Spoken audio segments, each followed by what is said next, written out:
Ayan na. Malapit na maluto. Ayan. Laking lupo no. Ayan. Oh. Ayan.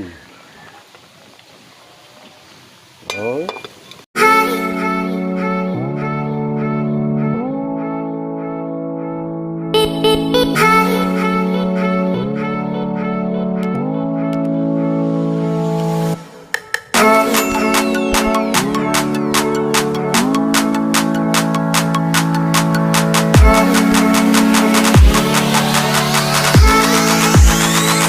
Okay guys, mayong hapon.